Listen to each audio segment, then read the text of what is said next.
The Kansas City Chiefs have decided not to franchise tag Orlando Brown Jr., thus allowing him to hit the open market. Now, they do still plan on trying to work out something with him, but question on the table today: should the Chicago Bears try to swoop in and steal away their precious left tackle that allowed 0 sacks in the Super Bowl, or should the Bears be looking at the draft? Let's talk about all that and more in today's episode of the Windy City Breeze Sports Talk Daily. Let's go.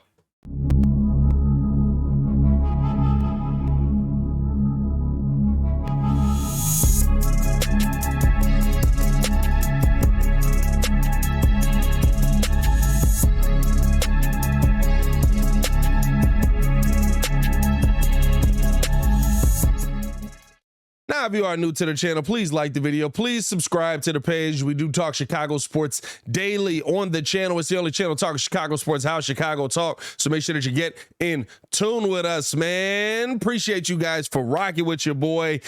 Big questions out here, right? Because the Chicago Bears potential left tackle that we thought was going to be hemmed up, right? We thought he was clearly going to get franchise tagged coming out of the gates out of this when Kansas City decides not to franchise tag him. And so, question on the table: should the Bears be trying to go after Orlando Brown Jr.? Is he the right left tackle for this team? And I think there's a couple of things that you have to take into account when you look at Orlando Brown Jr. I understand that that the advanced metrics at times, right, tell a different story. The advanced metrics at times will tell you that, yeah, listen, he's a really good player. He's an above average left tackle for sure.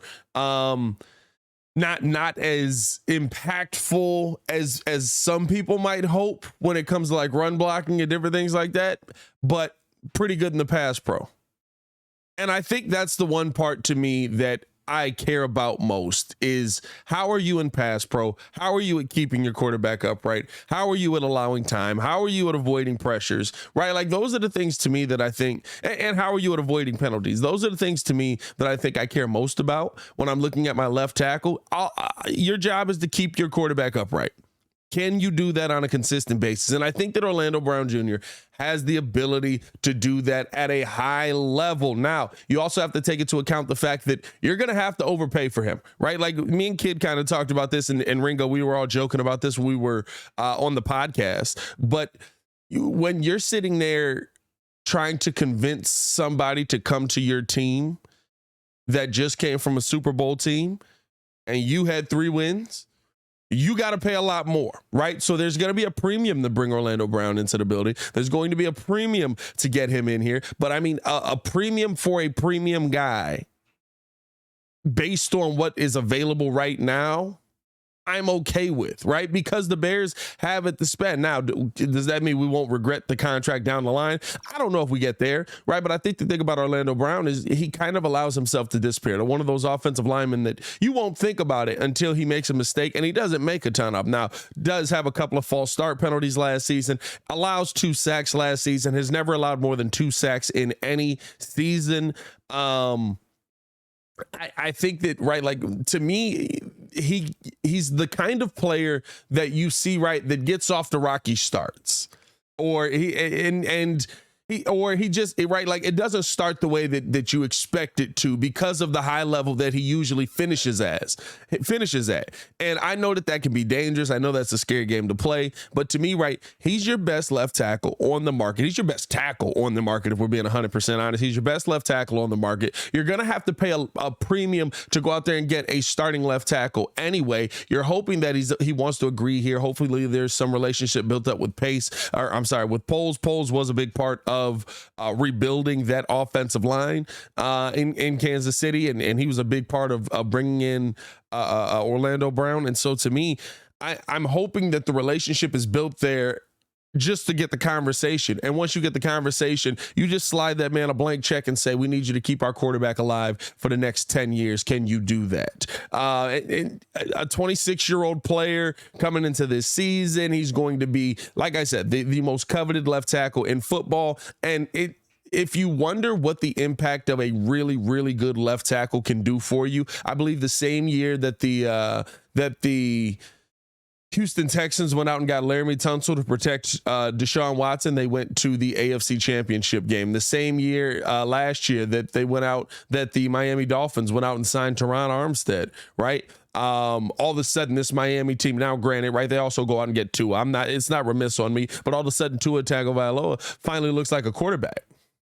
Right? Like he has time back there to throw in the pocket. Like it can't be understated how good that a good left tackle, especially protecting your backside, can be. Now, I think Teron Armstead might be on the other side now because Tua is left-handed. I don't really know. I don't really remember which side he played on. I'm not going to lie to you. But he was the premier tackle. They got him in there in Miami, and he came out, and he balled out, and he kept Tua alive. So I think that the thing that you have to understand is that if you want to see Justin Fields as a passer more, he has to have time in the pocket. He has to be upright. He has to be able to go out there and make go out there and feel comfortable in the pocket. Because I did hear yesterday, right, on a couple of different shows that, he had the most time in the pocket before the pocket collapsed, before making passes and different things like that. And it's like, yes, but the you can make numbers say anything, right? Like, yes, of course, that is a factual number. He did have the most time in the pocket before the pocket collapsed or before he ends up taking a sack. But it's because he's creating that time.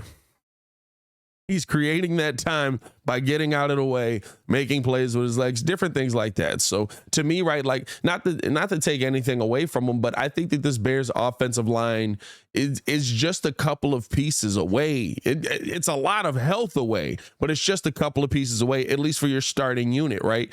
I do want to know how you guys feel, man. Let me know in the comments below. I'll be down there talking with you as well. Do you think the Bears should be in on Orlando Brown Jr., or do you think that they should maybe take another route here? And the other route to me is probably the draft, if anything, right? Because Mike McGlinchey is not what it's not what you want. You're not. I'm not in the. If I'm gonna overpay for a tackle, why would I overpay for one that the second I hear his name, I just think of the amount of holes that have been created around him, and more so in pass pro than in run pro.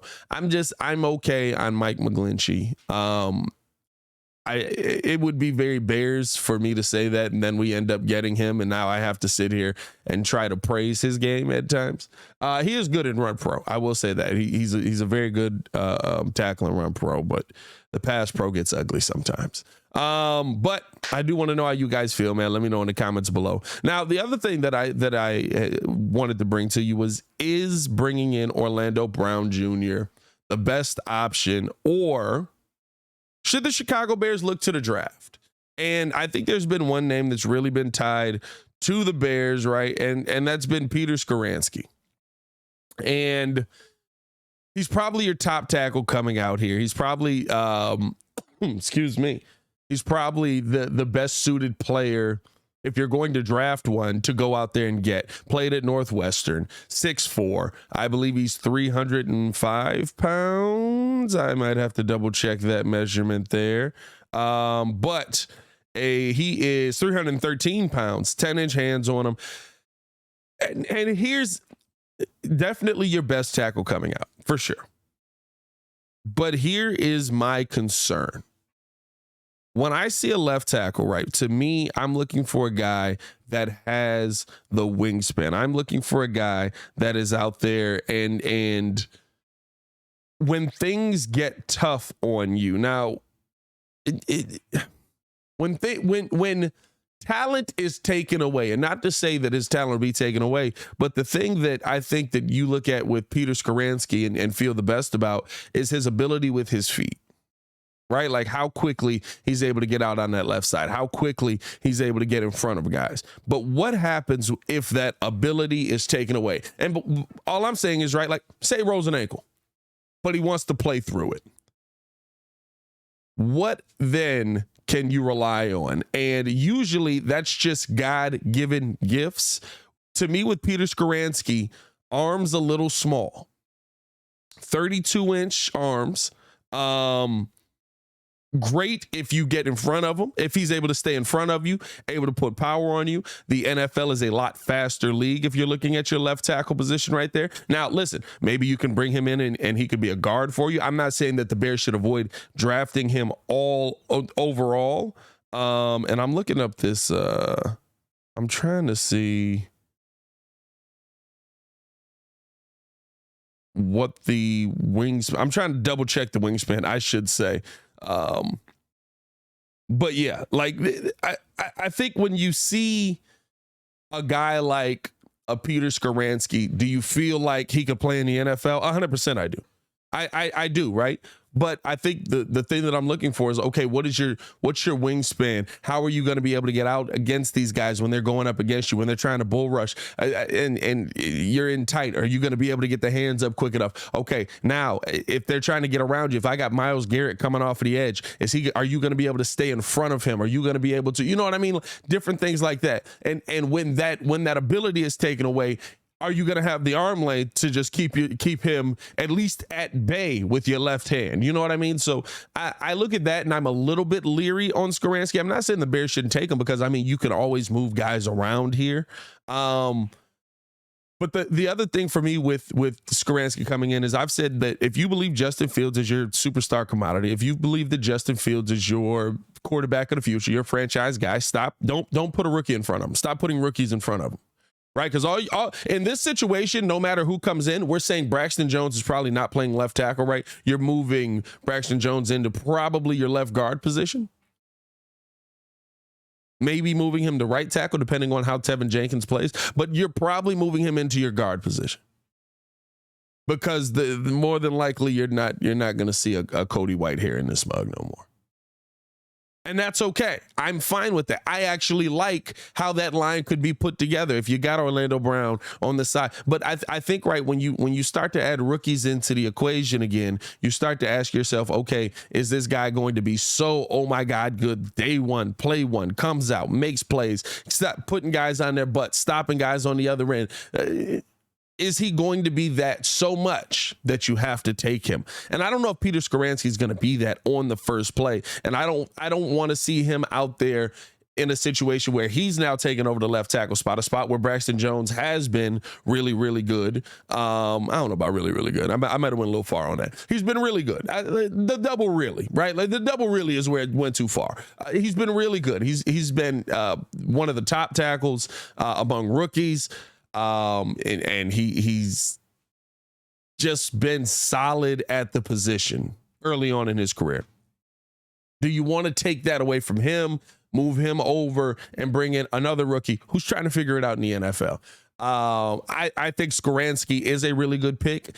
And again, right, these are my personal things that I'm looking at when I'm looking at the tackle position and saying, I love the feet, I love the speed, I love the ability to get out on and seal the edge. I love a lot of things about him. But when ability is taken away from you, what can you fall back on? And I think that's the reason why I lean towards Orlando Pace a little bit more, because we've seen it, right? We've seen Orlando Pace play through a full NFL season, be banged up, and still go out there and make an impact on the field. I've seen that more times than not. I've seen him go into a Super Bowl a little bit hobbled, a little bit beat up, and allow 0 sacks versus one of the best pass rushers in the NFL, right? You know what I mean? Like, I've seen what I need to see from Orlando Brown Jr. And yes, am I going to overpay for it? 210%. But I think that if you feel like he's the safest route for you, then the overpay is okay. And so that's what it comes down to me. Let me know the route that you guys want to go. Let me know the route that you guys are believe in. I'll be down in the comments talking with you as well. As always, man, it's your boy Pat the Designer, back at it again to continue watching our Chicago Bears content. Click the links on the screen and check the links in the description below. Y'all stay safe out there, Chicago. Peace.